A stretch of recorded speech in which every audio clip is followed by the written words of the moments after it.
Okay, I'm going to start now. Thank you everyone for coming, and thank you to the panelists for agreeing to be part of this. This is Design.Health, which is part of the Design.Different strand of talks by the Helen Hamlin Centre for Design. Before we get going, just a bit of housekeeping.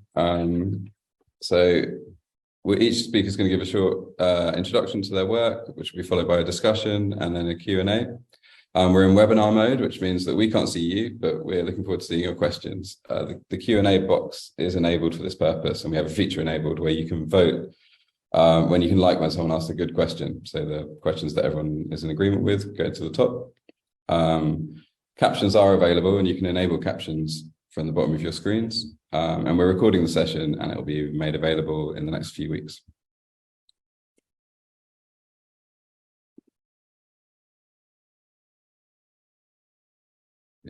We'll just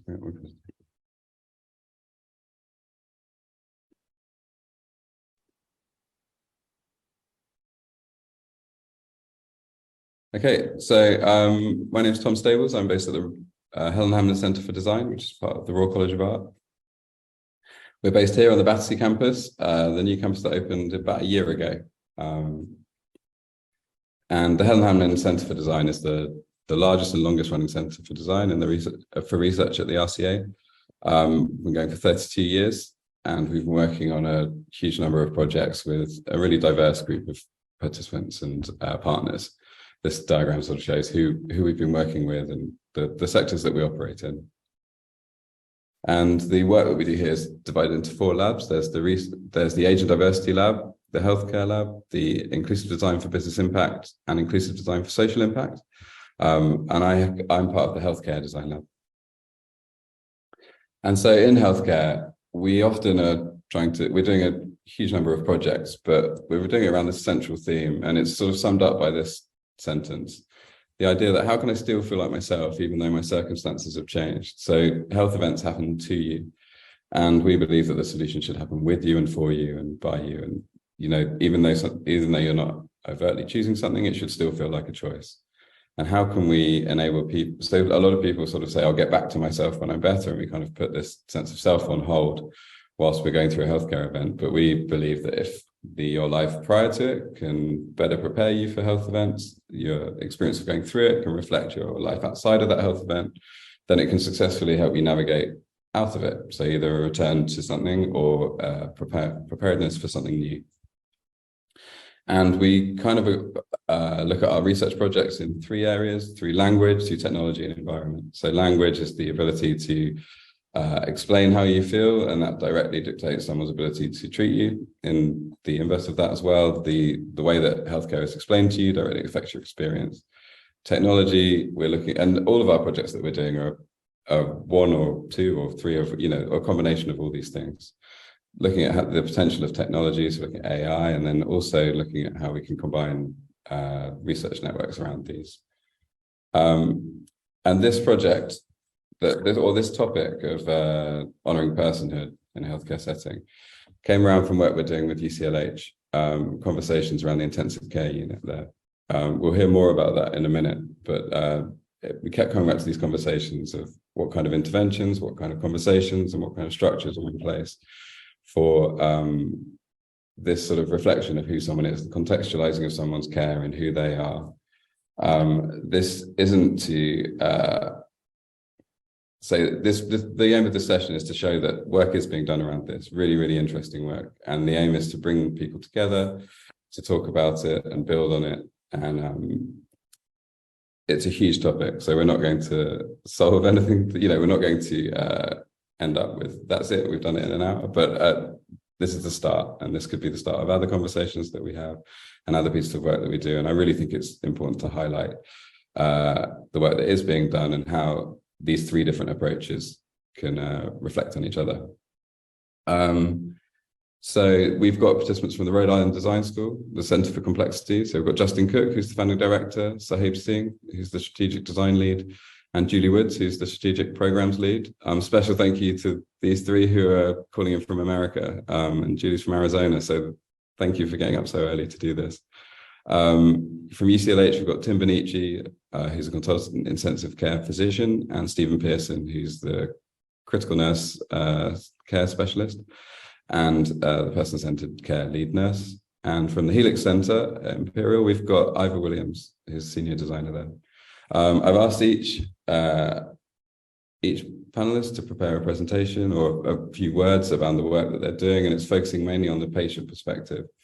Everything here has to be from the patient perspective. And so, yeah, that's where we're going to go. So if we could start with the Rhode Island Design School, I'll hand over to you.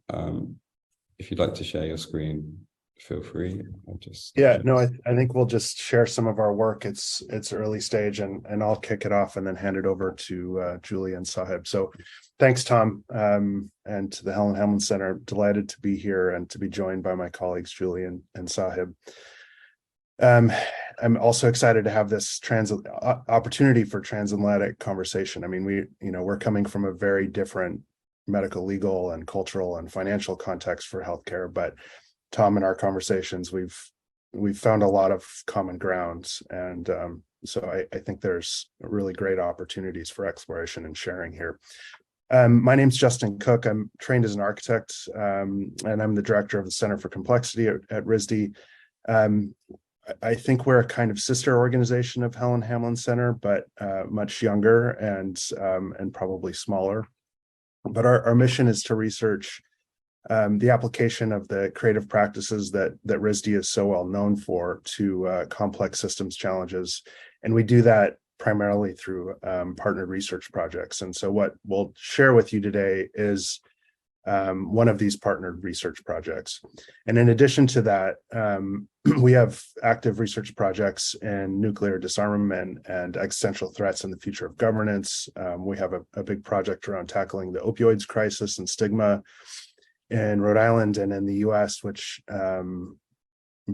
before the pandemic and now again during and after, it remains one of the most significant public health issues in the US. And then another set of activities that we broadly call public practice.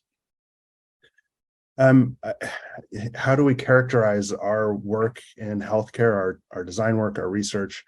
I think one way to do it, and I'll look to my colleagues to do this as well, but one way to do it is to say that we're working to kind of pierce the centrality of the biomedical model of health and healthcare systems design, and then to find ways of including more information about the real significant determinants of health, which are the environmental and social determinants, so that in effect we're able to treat patients more as whole humans who have families, environments that shape their health more than, at least in the US, more than the clinical environments that they're within, rather than just kind of collections of organ systems, or however the biomedical model needs to kind of treat that whole person in order to specify disease and make a prognosis and treat it, and so on and so forth.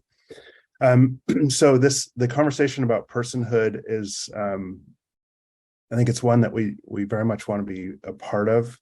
I think there's a clear opportunity to design the products and services environments, the protocols, the systems that can preserve an individual's identity as they enter into a clinical environment.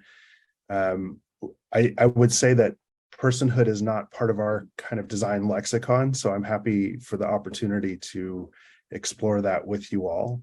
Although I know Julie and Sahib are thinking about it. And we take a systems approach to understanding and navigating complexity. And so the project that Julie and Sahib have developed with our partners at the University of California, San Francisco, is very complex. It involves a lot of moving parts.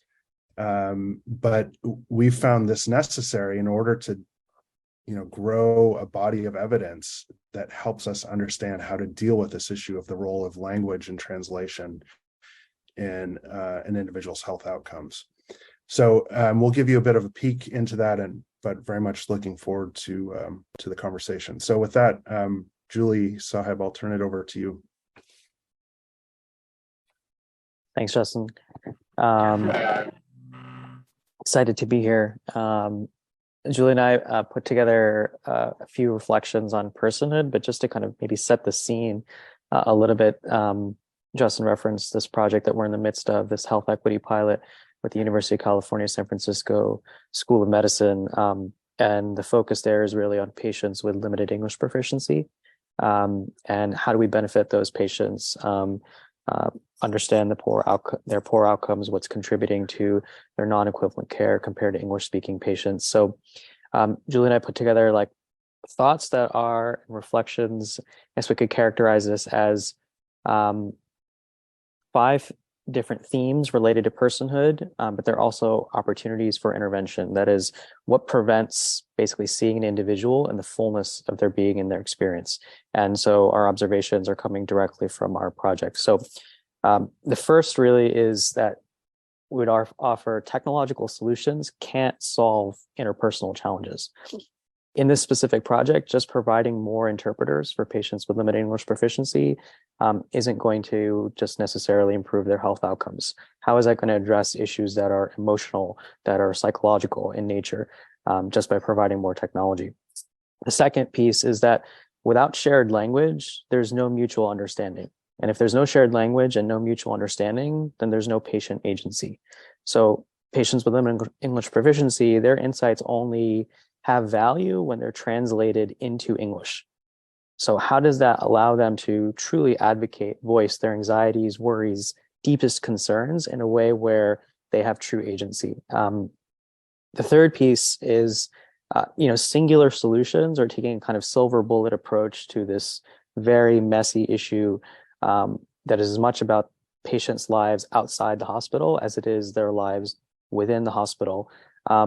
A singular approach to solutions that denies the full sort of complexity of this issue. So Justin mentioned that we take a systems approach, and a core question that we sort of came to in this work is that if language and interpretation are part of the problem, but they're not the primary drivers, where else do we have to look? What other structures, conditions, causes could be contributing to poor outcomes? And so right now in our pilot, there's 11 different interventions that sit at different scales.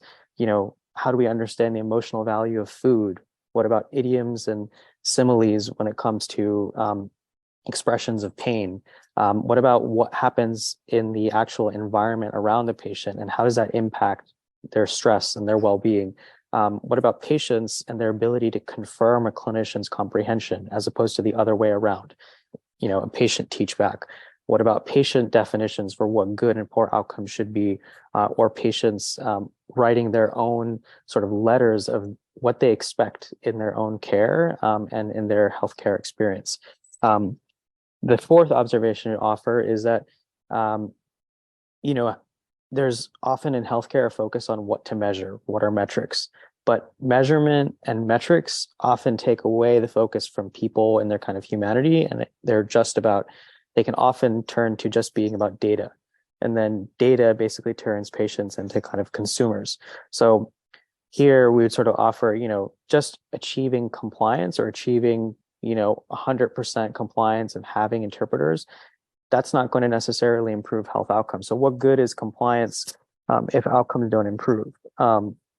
What counts as actually relevant evidence if we're not gaining insight into the sort of contributors to chronic stress and life events, or allostatic load as a term. And an institution might have its own metrics, just as any hospital healthcare setting does. But if those metrics are good, but there's a sort of saying, what we see is what we look for. If those metrics if they're saying that we're doing things that are good and things are working, how does that open up an opportunity to reflect on current decision-making processes, current processes taking place, and as patients would want to do them, especially if those metrics are driven by outside pressures, revenue pressures in a sort of capitalist framework. And then the last and fifth sort of observation for now is that, this focus on efficiency, that sort of prevents a deeper consideration of who patients are. So we were just on a call. That's really interesting. Thanks, that's really interesting. Oh, sorry. Just to finish up this last piece here, is that, patients aren't organisms in a kind of petri dish. And so taking this kind of systems approach, providers are under immense pressure to just see a patient as they have problem A, problem B, and problem C. And so what we set up is a sort of context where ethics can't really compete with throughput. And yet what we want to really understand is the sort of deeper consideration of ethics. So we'll sort of just leave it at that. There's obviously much more Julie and I could go and delve into, and we hope we can explore that in the conversation. Thanks. Apologies about that. You froze and I didn't know whether you were finished or not. Sorry about that to interrupt. Thank you so much. I mean, there's so much interesting stuff there that really resonates with lots of the conversations that we've been having.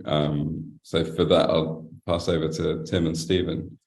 Would you like to use your slides or? Yeah, shall we just kick off Stephen and then bring you in? Is that? Pardon, sorry? Shall I just share a slide? And... Yeah. Go for it. Okay. There we go. Is that working for everyone? Can you hear me okay, first of all? My microphone's been playing up a bit. Yeah, we can hear you. Good. Yeah, so just introduce myself. I'm Stephen. I'm a critical care nurse at UCLH. Been working here for a good 8 years, and I'm joined by Tim Benici, critical care consultant, and the member of the team that isn't here is Anna Petzer, another critical care consultant. So the origins of our project can be found in the family liaison team that Tim and Anna set up during the COVID pandemic. The conditions in the critical care during the height of the pandemic resembled what healthcare might look like if you stripped away all humanity and personhood. The critical care unit was so stretched that care was reduced to task-based interventions focused on what was necessary to keep people safe and alive. The family liaison service that was set up by Tim and Anna was set up to support families and help connect them with their loved ones through video calls, facilitated visits, regular updates, and so on. And this is at a time when staff were too burdened to be able to meet all the competing demands that were thrown at them.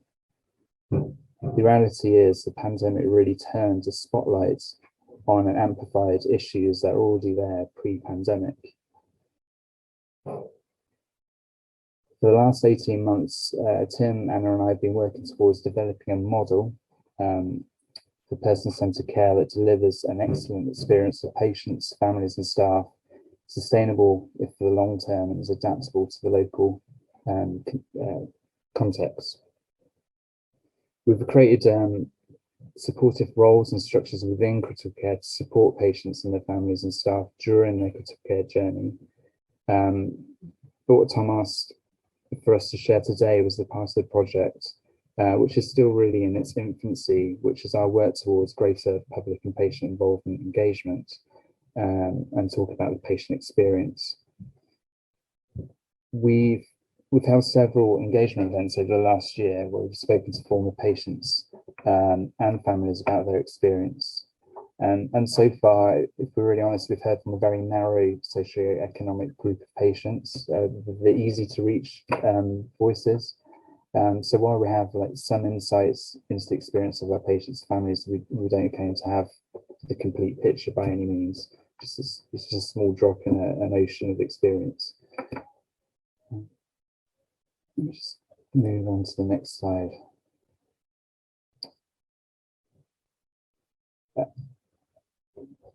So this is feedback we've kind of collated from our patient feedback over the last year. So patients that we spoke to, while they all have different illnesses and treatments, spoke with a really common language about their kind of experience and their journey through critical care. And together with patients, we've drawn up this tube map with 4 stops. We actually went to the patients with our own version, and they ripped it up and we wrote a new one with them. So it's kind of a co-design tube map. So they all spoke about the admission. They may have, arrived in different states, asleep, awake, after surgery, in an emergency. But they all spoke of a similar feelings of shock and fear and anxiety, and similar needs needing information and reassurance. And that's followed by a period of disorientation, which is really the critical illness where they were feeling disorientated, confusion, fear, and anxiety, and really a sense that they weren't really in the room, they weren't really themselves. It's almost that kind of out-of-body experience where they just really needed, again, reassurance, connection, and support. The next stage is the reawakening, where they started to feel a bit more back in the room, pulled back towards a sense of awareness of themselves. And this stage is a stage of feeling a need for normalization. And then when this subsided, they're into the recovery rehabilitation stage, which really the boredom sets in, the monotony, the routine, struggle with a really low mood, and they really need to control is the main thing, and motivation, which I often felt they got from the nurses. The patients we spoke to felt that the most significant therapeutic relations were formed with the nurses, who were at their side day and night. And this is actually in contrast to the families, who felt their most significant relations were formed with the doctors.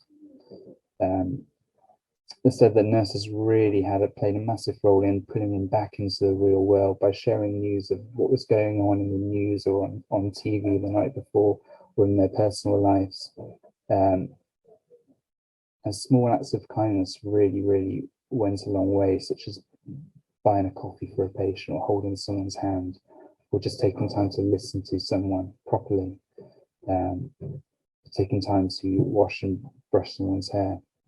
These small acts of kindness made a really real lasting impact on them. And a year on, patients still remember those simple moments and the staff who delivered them. Surprisingly, until the recovery stage, the patients didn't really mind that they were disconnected from their families.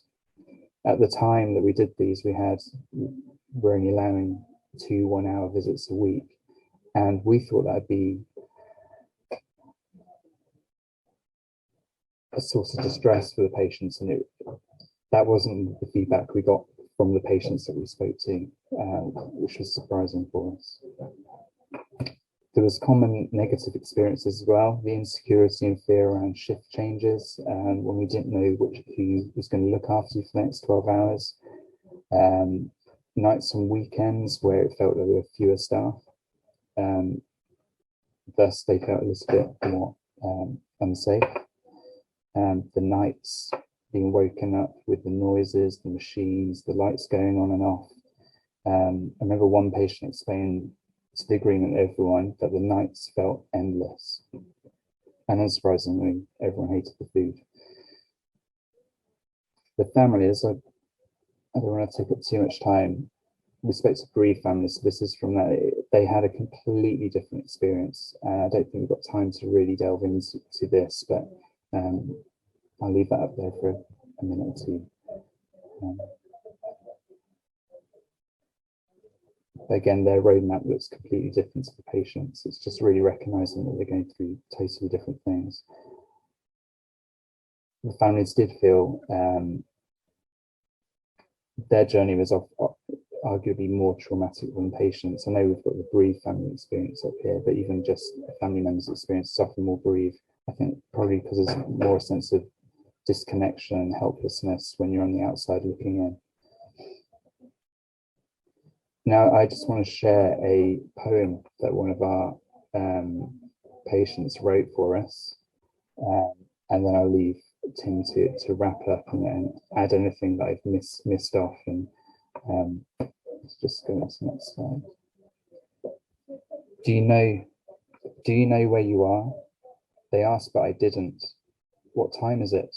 The clock looked confused. They asked again, the next day and the next day. The same answers alarmed them, but I needed the familiar, and not known was mine. They washed me carefully, lovingly, soap, sponge, and water amongst the digital machines, digesting and dissecting every organ's acts. Gently, some parts of the past were returned to me, warmly rinsed and receding like my hair. That's David, patient back in September. Thank you. I'll just hand over to you, Tim, if you want to add anything. Thanks, Stephen. Yeah, I mean, I think all I'd like to add really is a lot of the things that Justin and Sahib very much resonated, a lot of commonalities between the projects. But I think one thing that we've been really careful about in our project is not trying to exclude not trying to exclude anybody from being part of the solution. And there's often when people talk about personhood and a holistic approach, that's presented as being in opposition to the biomedical model. And when we talk to patients, one of our first events, and asked them what they want, the first thing they said is, well, for God's sake, save my life, And these things are not in opposition. They've we can't, if we're really serious about maintaining the patient's personhood, that can't be done in opposition to the care that's already been received. And indeed, it doesn't need to be. I think the second thing to say is that, as Stephen's tube map kind of suggests, we've got this concept of patients often as static, what they want, what's important to them, what their needs are as a static thing, which is the same throughout their course of illness. And that's a perspective born really from work in the outpatient department where change is much slower. What critical care offers us is an accelerated view into the dynamism of illness. 30 years of chronic illness collapsed into 30 hours, if you like. And who the patient is at the beginning is often not the same as who the patient is at the end. And so when we started off this project talking about recovery and getting back to myself, really now we look at that as reconstruction, a process of constructing a new identity from yourself, which takes into account the experiences, the scars, but also the positive changes brought about by severe illness. They're not always negative. Some people find a reappraisal of their life and find new meaning in what they're doing. And the final thing that's been really important to us is to make this real. There's a lot out there about this. We're not the first people to be talking about it, and we won't be the last people to be talking about it. And if you really care about making this real, then you have to work in the rubric of today, as well as advocating for a change for tomorrow. So it has to work within the financial constraints. And you have to start to think about the social justice aspect. And one of the things that we put up often in our meetings is a picture of someone sitting in the waiting room. And we put that up and we say, as we're talking about all these things and these lengths we're going to personalize the care for the patients on the intensive care, if that lady in the waiting room was sitting here listening to that, would she regard this as good work, or would she ask us to give all the money back and get her operation sooner? There's a tendency to zoom in on the individual at the expense of the community, and you've got to hold that tension between the two of them. I think that's all I'd like to say. Thank you very much, Tom, for inviting us.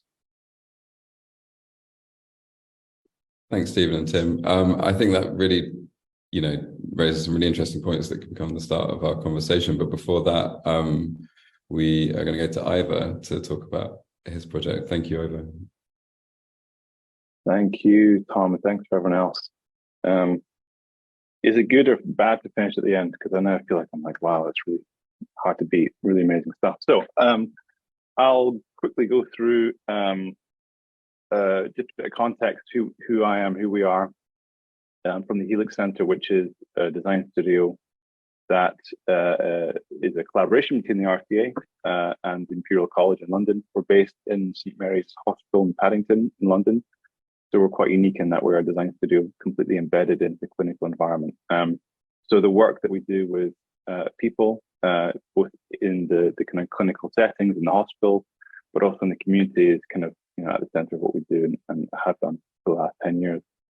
The kind of case study example I'm going to give today is just around the work that we've been doing the last couple of years in children's hospice care. And the work is kind of grounded in a project in Italy where the kind of pediatric palliative field is a lot smaller, younger than the say the British model and actually also the American. The kind of US and British hospice systems are kind of one of the most advanced in the world, and so Italy is kind of still burgeoning. So an organization is building a large purpose-built hospice in Italy, and so they asked the Helix Center to work with them to basically make sure that the service as a whole was really centered around the family and the patient.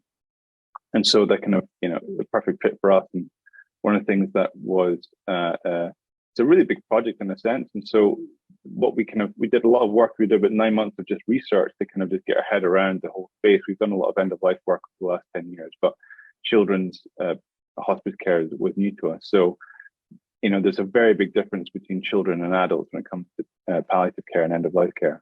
But one of the things that the hospice kind of model does is it basically kind of creates an end-to-end service provision for children who might have a life-limiting or life-threatening illness.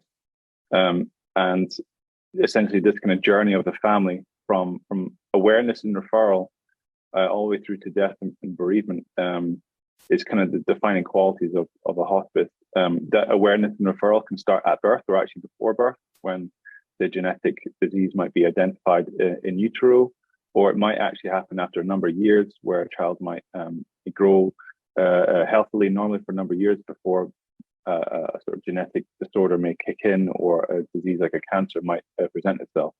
So it's not necessarily kind of from birth, but this idea that there's this kind of route through and journey through for families is something that we have been spending the last couple of years working on, and kind of identifying design opportunities for us to make a really meaningful impact in the way in which these services might be provided.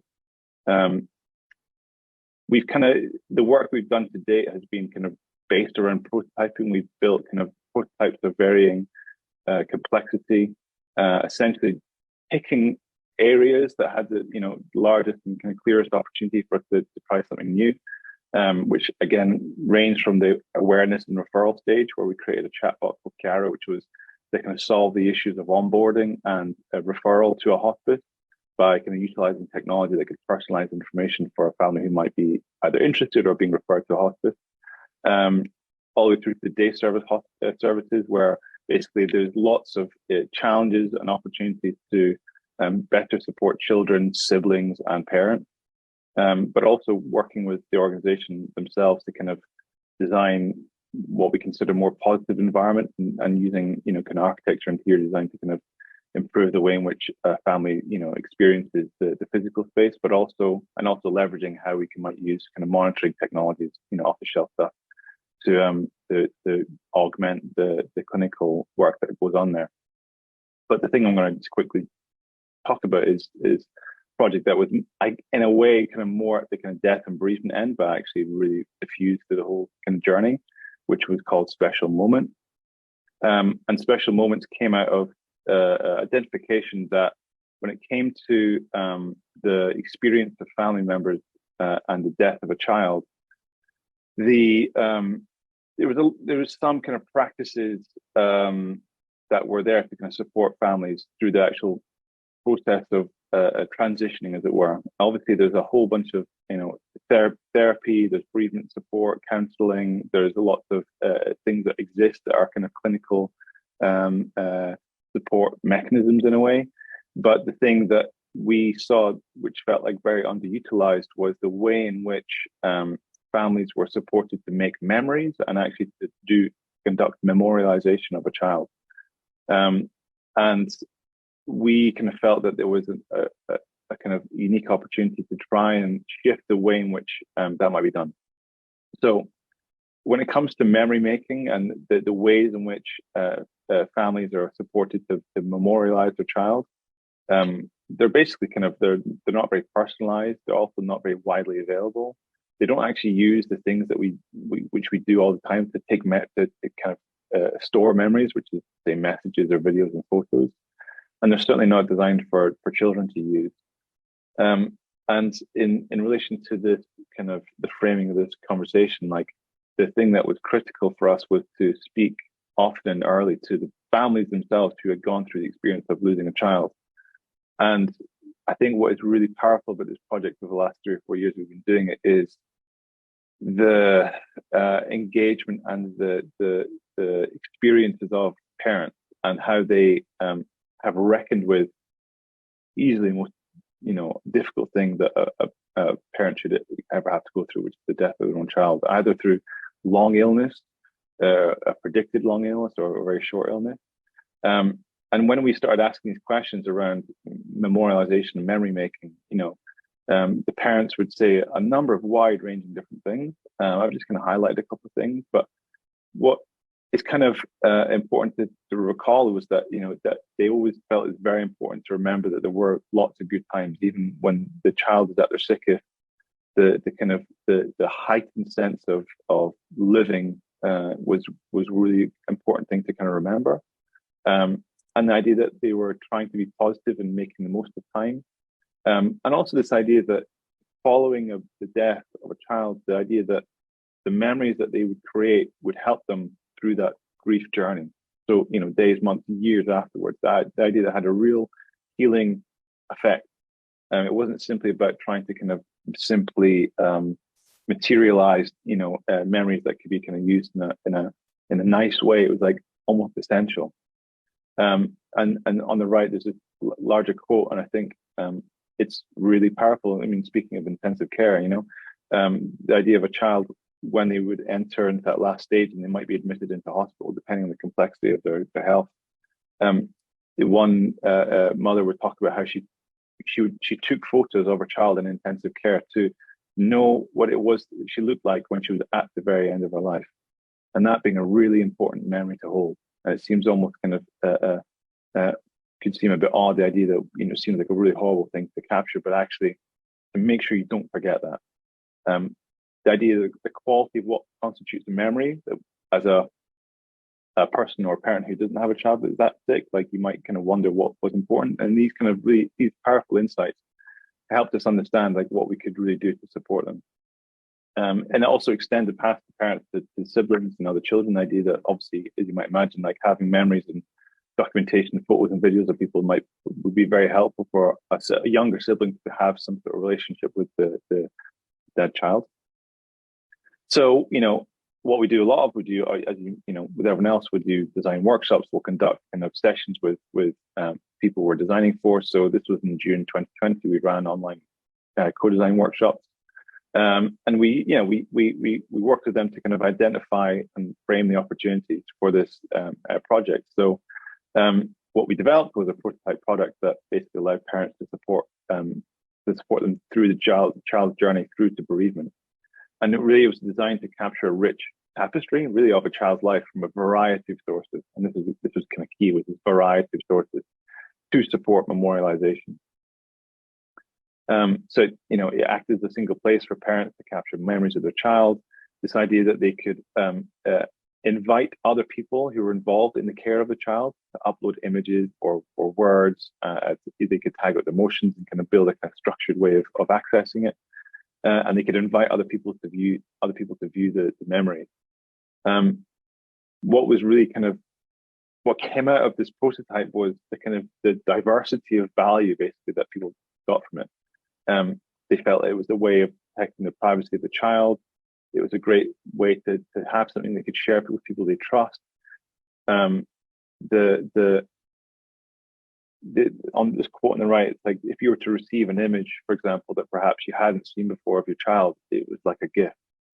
And one of the key kind of drivers of this was the idea that in a child's care, they might be over a number of days, months, years, they might be cared for by a number of people, specialists in the hospice or in the hospital, different carers, everything else. And they were always kind of building memories for the child. But this idea they weren't captured, they weren't kind of brought together. This idea that you could collate again that tapestry of memories from different people and find a place for it that the family could hold as a special place was incredibly potent. And so this idea for our kind of design development was to make sure that we were being completely led by the needs of the families who had this complex relationship with wanting to hold the memory of the child, but also keep seeking new memories, as it were. It was a kind of amazing way to kind of allow kind of the continuity of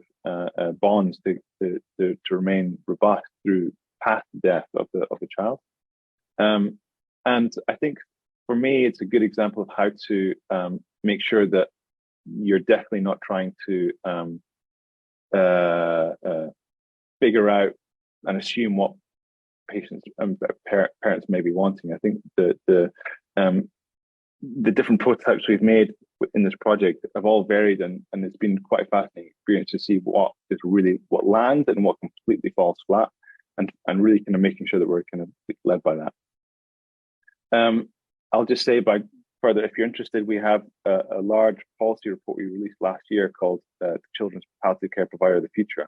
And a lot of this research that we did over that early period is kind of been integrated into this larger policy report. So if you search online for that, you can find this PDF, and I'll leave it at that. Thank you.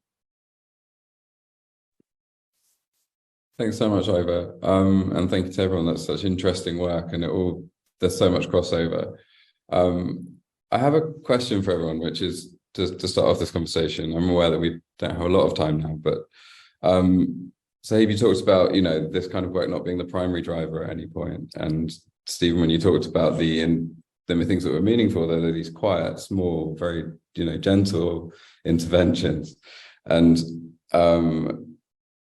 Ivor as well, there's, there's sensitivity around it as well. And I was just wondering if everyone from their work so far, as this is an emerging piece of work, like what has landed? When does it resonate well? And Tim, as you were talking, when does it integrate well with the medical care?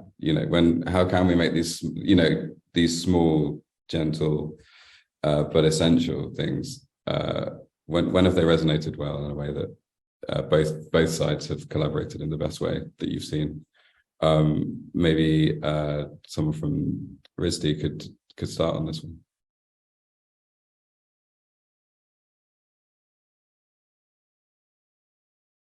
Go for it, Julie, you want to go for it?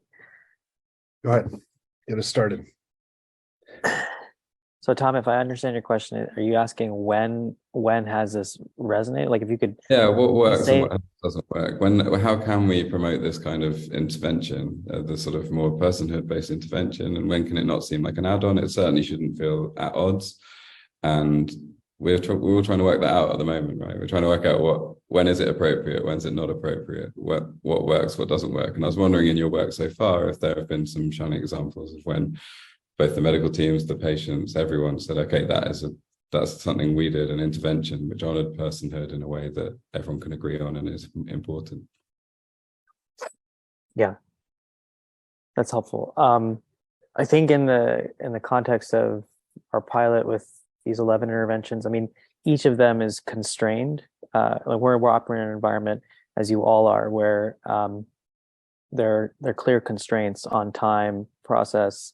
The sort of, we have to care for the immediate medical problems of the patient comes first, before the kind of humanity of it. Just as an example, I think to the last observation we shared, if there's 80 patients that have to be seen overnight, and hospitalists are responsible for that, it's really hard to hold the sort of deeper anxieties and personal concerns and worries, because the system has created a structure where in a handoff between one clinician and the next, there's the volume of patients is what's dominating. And then we need to understand, well, what are the structures and constraints that create that in the first place, whether that's right or just in the context of patients, understanding patients in the fullness of their experience. But that's also the reality, in that if there's 80 patients overnight and we want to deal with our humanity, what's the give and take there? Like, what can actually happen? Do we do every single handoff as a poem? Do we distill, how do we prioritize? And I think that's just like a example of one intervention where that conversation is very live in terms of what happens to the existing structure. It's, there's something that's actually needed, that is the continuity of information between one incoming provider and the next in terms of how to attend to a patient. But then within that, where is there the room where's there room for the humanity, the sort of the deeper story, which, you know, despite all of, you know, attending to immediate conditions in terms of, you know, what is sort of like pressing care as a medical problem, there's this sort of background context. So I just want to offer that as one example, but Julie, feel free to bring in any other context. I'd welcome the opportunity to add a couple of things. I apologize if there's a weird noise in the background. This is a borrowed computer. I'm away from my usual workspace today here in Arizona.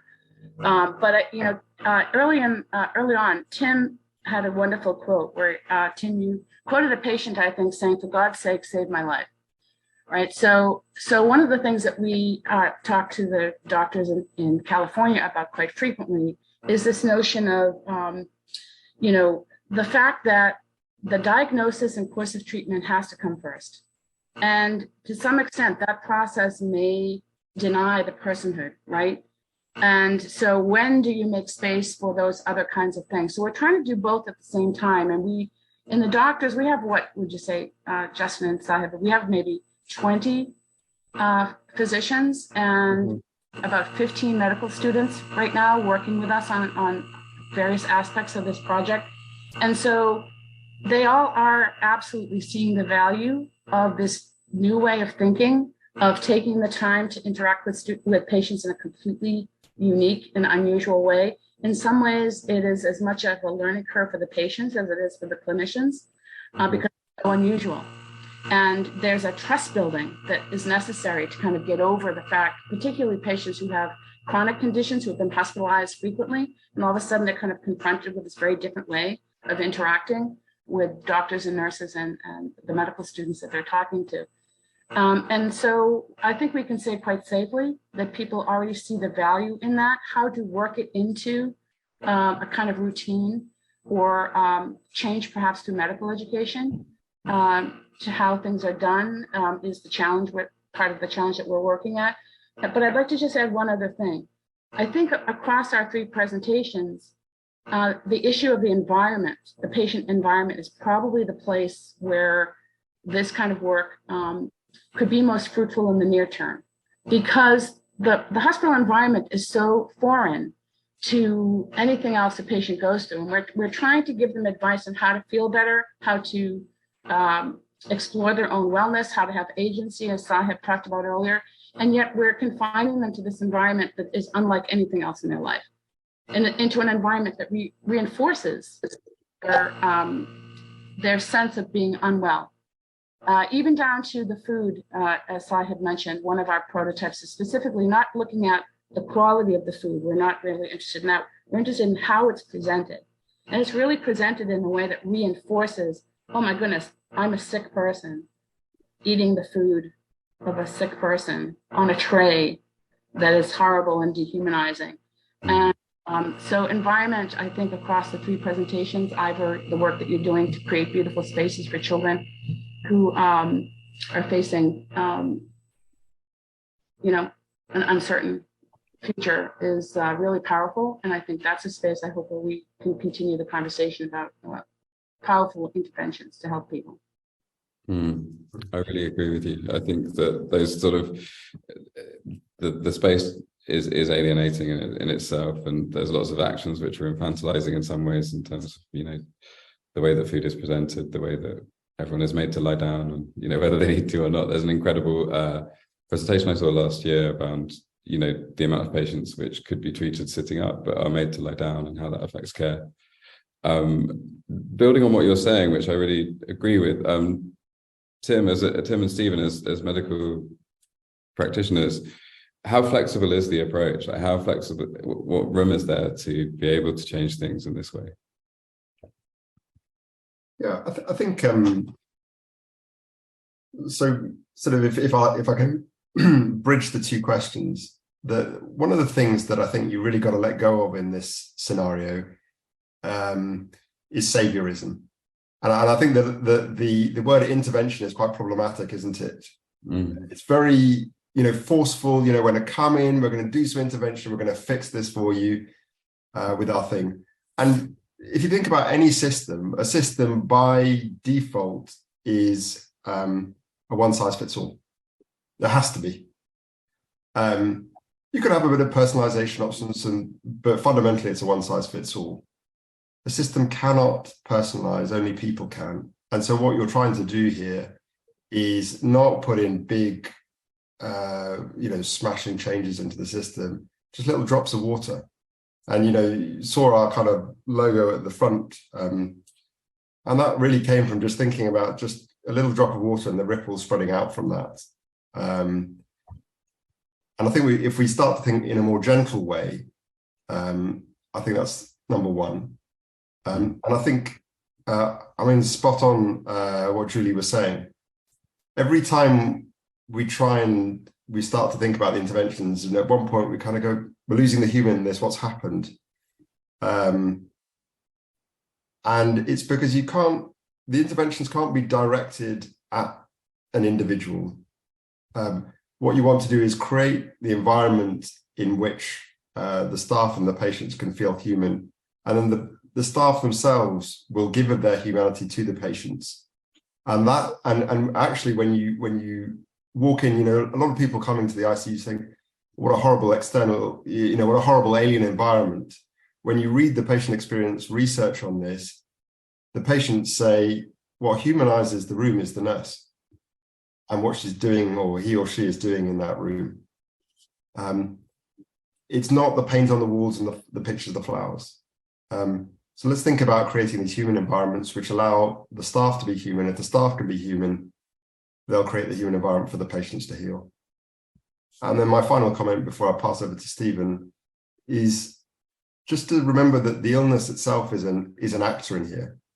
Illness is dehumanizing. If you have an illness, which means your leg is going to fall off, that is changing your identity and who you are. It strips away a lot from you. So let's not forget that's an active player in the whole game. And so targeting the illness and removing it from the pitch has got to be an important part of this. Well, Stephen, I wondered if you had anything, especially from the MDT work where we've been trying to do some of this stuff. So what I found funny, the very short presentation I gave earlier, I gave a much longer version to all our nurses. And the question was, I was saying the small acts of kindness are what really matters to the patients and is really remembered. It's the giving of their humanity to the patients. But you can't then say, mandate that. You must tell people about your personal life. You must, it would be completely wrong. What we want to do is create an environment where, and it wouldn't be right for every patient either. Not all patients would be receptive to that. So there's a certain amount of agility. You need to be flexible and to read the situation, each individual situation, each individual patient. And it's about just giving, we've talked a lot in our project about closing the feedback loop. So people actually know when they're doing a good job, know when they've had a really real impact on a patient. So they understand the value that they're bringing to the table. They understand their contribution, because that often gets lost by staff on the shop floor working. Patients are talking once they're recovered a couple of months down the line, and we don't see them again in critical care. So we don't know the lasting impact that we've had on some patients. So we're thinking about how we can close that feedback loop so people know the difference they're making. And when they know the difference they're making, they're more likely to give in that way in the future when it's the right situation. Brilliant. Don't know. Yeah, that's that. No, I think that shared feedback loop, and also the closing the feedback loop and creating this shared language is something that is proving to be the aim of all this work. We've only got 3 minutes left, I'm aware, and thank you to everyone that's answered questions, and thank you to panelists who were answering those questions at the time. I'm conscious of time, and one of the things that I would like to do, it feels like this is a jumping off point for more discussions around this and more work, and a lot of the questions are around methodology and mindset, which I think we're happy to, on our website, we have examples of other projects, likewise with everyone's websites here as well, where we talk about methodology, but that's really good feedback on what to maybe do the next Design.Health around, in terms of how to approach these kind of work settings. One of the things I'd like to do as well, which may help with this, is ask all of the panelists. I've asked all the panelists to prepare some further reading, listening, or watching. So something they might want to, if you were more interested in this topic, which hopefully you all are, what you might recommend next. I'm happy to go first. There's a book I've just been reading at the moment by Michael Rosen, which is about his experience of being in intensive care during COVID. It's called Getting Better. And it really talks about how to incorporate this intense experience into who you are at the end of it, and what it means to sort of go through something like that. And he looks right back to his youth in terms of how did he become the person that entered hospital, and how did he then, who is he now, and what does it all mean? And it's just a very gentle, beautiful book, which I would strongly recommend to anyone. We'll put all these in an email to everyone as well. Ivor, would you like to go next? Yeah, aside from the policy report, which is a bit of a personal plug, but something I'm reading at the moment, which I'm really enjoying, I think, is Peter Jones from OCAD in Toronto. He released a book called Design Journey Through Complex Systems, which to me is it's one of those things of trying to think about complex systems in healthcare and how to actually kind of meaningfully engage with them. I think it's a very useful, very practical book as well. I'm getting a lot of value out of that, so I'm happy to share that. Brilliant. Stephen, do you have anything, or Tim? Tom, you stole my book that I was going to share. But I'd also say Michael Rosen, Many Different Kinds of Love, Story of Life, Death, and the NHS, which is the precursor to the Getting Better book. It's more of it's in prose, so it's a very short read. It's beautiful. It's about his time in critical care and the immediate recovery after that. It's fantastic, very moving again. And he's worked with the illustrator as well, hasn't he? And the illustrations are beautiful. Tom, can I be cheeky and add one more book? I just remembered. Yeah. Limits to Medicine by Ivan Illich. Yeah. Okay, brilliant. We're gonna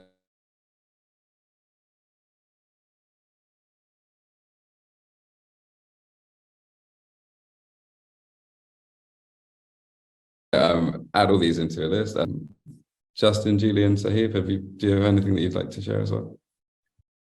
Yeah, there's so much, but I would offer one from the Boston Review, which is a magazine called, the title is Neither Chaos Nor Quest Toward a Non-Narrative Medicine. The title's a little misleading, but the way that it describes, the author Brian Tier describes the insufficiency of language in describing or communicating pain is really remarkable. So it's really worth the read. Thanks, Tim. Sahib or Julie? I would just throw out for consideration a book called Forgive and Remember. It's a kind of older book. I forget exactly when it was written, but Bosk is the author, a doctor who talks about the author observes doctors and their medical students, and it really gives you a lot of insight into issues of culture in medicine that we found really influential in our work. So if anyone hasn't read that, I'd check out again. It's Forgive and Remember. Yeah, thank you. And Sahib? Yeah, I would throw out visual intelligence. I think in this context of Julie bringing up the environment, visual intelligence, actually I have it here in front of me, is really looking at paintings and how, in the context of healthcare, what is treated as evidence. And, in some ways you could argue we go through all of our lives where every single second is a painting. It just, we can put those all together, and yet there's so much to actually understand and glean from that. So how do we draw interpretations? What is basically not there as much as what is there, and how do we describe that, and what are the implications for then both the kinds of interpretations we draw, inferences we make, and then what actually gets valued. So visual intelligence, I would highly recommend it. Amazing. Well, yeah, we're all going to be busy now then afterwards. I'm really excited to look at all of those things. Thank you everyone for contributing today.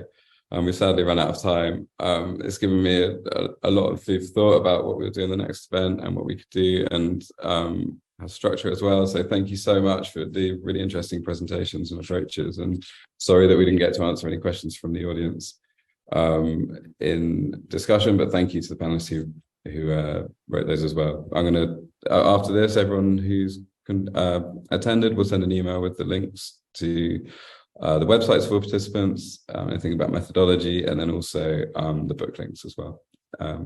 So thank you very much. I really appreciate it, and great to see you all. Thank you. Thanks, everyone. Take care. Thanks. Thanks so much. Appreciate it. Take care.